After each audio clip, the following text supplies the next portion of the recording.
Olá, tudo bem? Logo que eu deixei de ser espírita e pouco depois eu já comecei com este canal, eu fiz uma série de vídeos sobre o livro Brasil, Coração do Mundo, Pátria do Evangelho. E nessa série de vídeos eu teci muitas críticas, não só ao livro em si, que merece realmente muitas críticas, mas mesmo que não fosse essa a minha intenção, eu acabei criticando o próprio Chico Xavier. Na minha visão atual, Chico Xavier não era médium. É assim que eu penso. Não fique bravo comigo se você pensa diferente. É assim que eu penso. Não acredito mais em mediunidade, pelo menos não da maneira como essa faculdade é vista pelo Espiritismo. Não acredito na manutenção da personalidade, assim como nós nos entendemos, né, depois da morte. Eu acredito em vida após a morte. Eu penso que existe, embora não tenha a menor maneira de provar, de tentar evidenciar isso. Mas não acho que permanecemos com a mesma personalidade, com o mesmo tipo de personalidade que nos identifica no mundo físico. Não acredito, portanto, na existência de um espírito chamado Emmanuel, que seria o mentor espiritual de Chico Xavier. Dito isso, é necessário reconhecer que todo o trabalho literário de Chico Xavier é fruto das suas próprias ideias. E essas ideias, ao longo de toda a sua obra, através de diversos autores espirituais, é uma mescla de três vertentes diferentes e facilmente perceptíveis. Talvez um dia eu fale a respeito disso. O Espiritismo, conforme lhe foi proposto por Kardec, o catolicismo popular, que é bem diferente do catolicismo oficial, que segue as diretrizes do Vaticano, e ideias oriundas da teosofia e do movimento Novo Pensamento, que surgiram no final do século XIX e que estavam em voga na época em que o Chico escrevia esses livros. Talvez eu trate dessas influências que agiram sobre Chico Xavier num outro vídeo. Talvez. Nesse vídeo eu vou dizer qual é o ensino mais importante de Chico Xavier. Porque tem muitas coisas importantes que ele escreveu, sem dúvida alguma, muita coisa se aproveita, independentemente de ser dele ou de espíritos. A disciplina. Eu já tratei desse tema algumas vezes na minha fase espírita. Tem um artigo que eu publiquei no dia 5 de novembro de 2013 que começa assim. No início da atividade mediúnica de Chico Xavier, Emmanuel lhe perguntou se ele estava realmente disposto a dedicar-se à tarefa que lhe era atribuída. Emmanuel falava em 30 livros só para começar. No total, foram mais de 400. Né? Chico temia não estar à altura do compromisso. Também receava ser abandonado pelos bons espíritos. Emmanuel lhe garantiu que isso não aconteceria desde que ele se dedicasse ao trabalho, ao estudo e ao esforço no bem. Emmanuel propôs a Chico 3 pontos cruciais para o bom desempenho da tarefa. O primeiro, disciplina. O segundo, disciplina. E o terceiro, disciplina. Para quem passou pelo espiritismo e deixou de ser espírita como eu, esse assunto pode parecer meio pedante, né? Qualquer coisa boa atribuída a Chico Xavier e a outros, né, grandes nomes do espiritismo pode parecer pedante, enjoativo. Não deve ser assim, né? O fato de eu ter deixado de ser espírita e de não acreditar que exista um espírito chamado Emmanuel não retira o valor desses e de outros ensinamentos de Chico Xavier. Dependendo do ponto de vista, pelo contrário, se não foi Emmanuel que aconselhou o Chico, ele tem mais mérito sobre o seu ensino e foi um exemplo prático incontestável do acerto desse ensino. Olha no que se tornou Chico Xavier. Chico era extremamente disciplinado.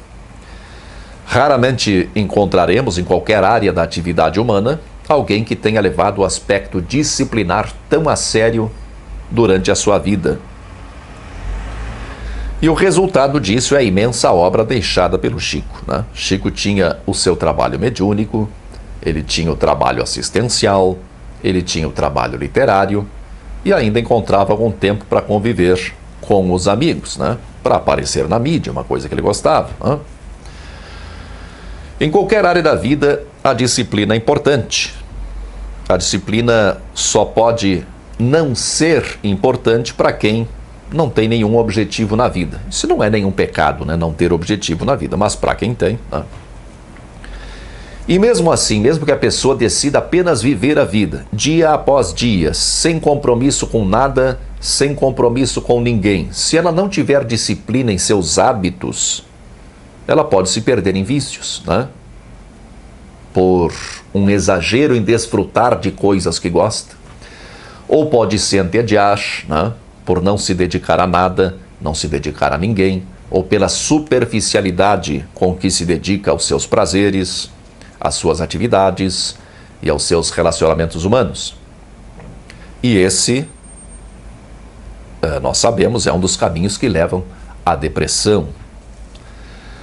Mas tirando esse caso, né, o caso das pessoas que não têm nenhum objetivo na vida, em qualquer área da vida a disciplina é importante, seja na carreira profissional, seja nos estudos, seja nas artes, nos esportes, na vivência da espiritualidade, ou aquilo que se convencionou chamar de espiritualidade, no relacionamento com as pessoas próximas, né? Com disciplina tudo é mais pleno e mais facilmente alcançável. Ninguém passa num concurso público, por exemplo, ou num vestibular bastante concorrido, assim, vestibular bem disputado.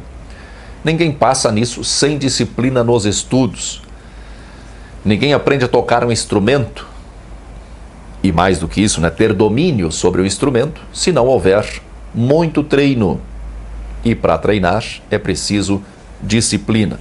Um exemplo que eu gosto de citar, que infelizmente agora está preso no Paraguai, né, é o Ronaldinho Gaúcho. Eu conheci o Ronaldinho quando ele ainda era guri, e o irmão dele, o Assis, era jogador do Grêmio na época, né? E eles traíram o meu time, né? Mas isso aí é outra história, deixa pra lá. O talento do Ronaldinho foi e ainda é muito destacado na imprensa esportiva. É claro que ele tem um talento especial, mas o que poucas pessoas sabem é a dedicação dele já no início da carreira, desde molequinho, desde guri. Depois que terminavam os treinos nas categorias de base, todo mundo ia embora e ele ficava horas e horas treinando, cobrança de falta, às vezes sozinho. Então não é milagre, né? A disciplina é talvez o principal segredo de qualquer caminho de busca espiritual sério, né? Para quem se dedica a esses assuntos. Os alquimistas da Idade Média, os magos de todos os tempos, os ocultistas do século XIX, os xamãs, tanto antigos como atuais, todos sempre tiveram na disciplina o seu grande aliado. Moisés foi o disciplinador do povo judeu, pelo menos conta assim a lenda, né? Em sua saída do Egito, em busca da terra prometida, na sua lenta conversão do politeísmo para a crença e o culto ao Deus único.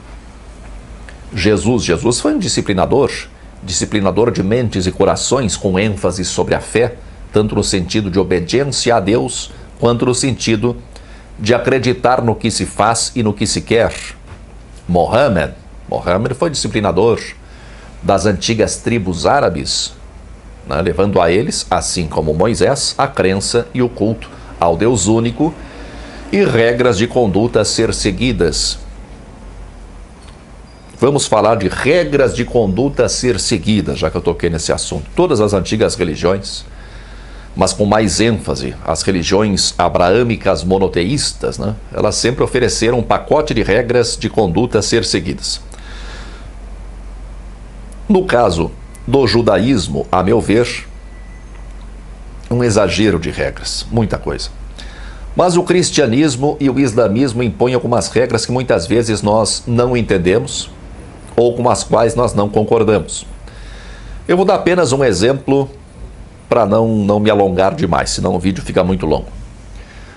O muçulmano deve orar 5 vezes ao dia. É uma regra que num país ocidental como o Brasil parece uma regra assim meio fora de propósito. Nós não temos esse costume, por sermos um país predominantemente cristão, e nossa vida em sociedade, nossos ambientes de trabalho, nossos ambientes de estudo, não oferecem condições apropriadas para isso. Para nós, portanto, isso pode parecer um exagero ou simplesmente um número arbitrário, né? Por que não 3, por que não 2, por que não 6, por que não 7, por que 5?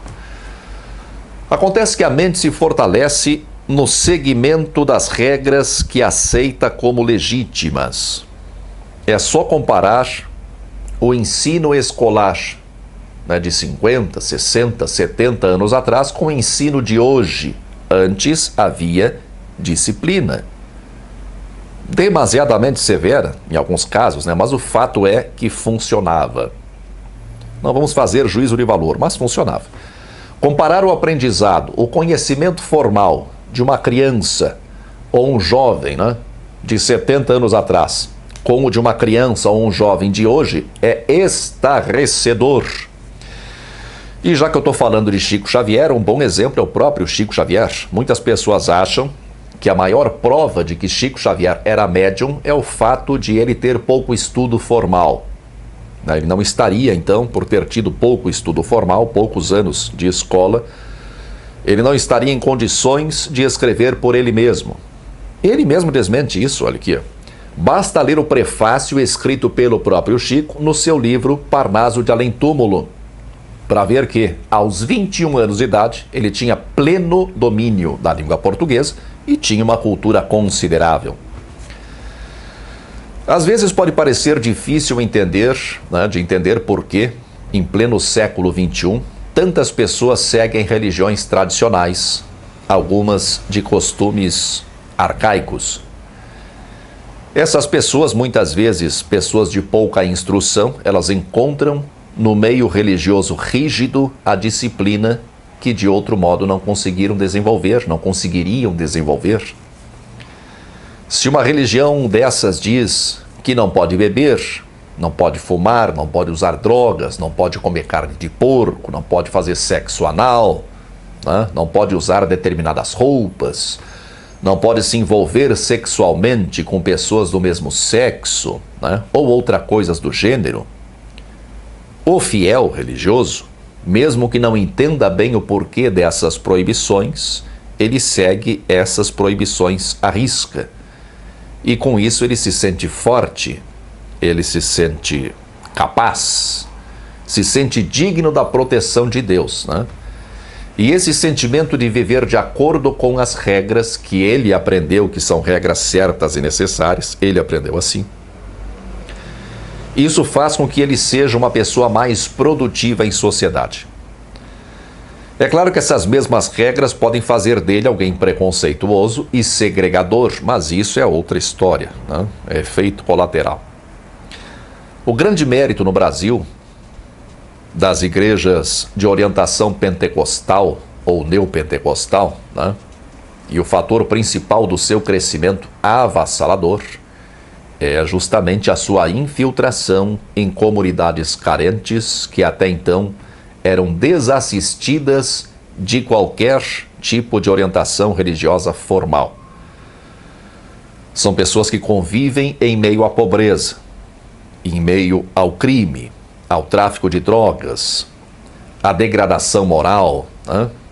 E que encontram na sua religião uma disciplina rígida que os mantém imunes à influência perniciosa daquele meio em que eles vivem e que, na imensa maioria das vezes, não tem como sair. É claro também que eles muitas vezes servem de massa de manobra, né, de seus líderes sedentos de poder, inclusive de poder político, né, o que é um problema que tende, infelizmente, a se agravar até o extremo no Brasil nos próximos anos. Mas isso também é uma outra história. Chico Xavier ensinou a disciplina como sendo o principal conselho do seu mentor Emmanuel. Eu não acredito em Emmanuel, mas eu acredito na disciplina. E para encerrar, eu devo lembrar que a disciplina deve começar pelos nossos pensamentos e sentimentos, né? Nós não temos poder sobre o nosso desejo. O desejo nós não controlamos o surgimento do desejo, porque isso é instinto. Mas através da disciplina, do pensamento, dos sentimentos, né, nós podemos desenvolver a vontade. E a vontade, ela dá orientação ao desejo, que é a meu ver, a nossa força primordial. Muita força e paz para você.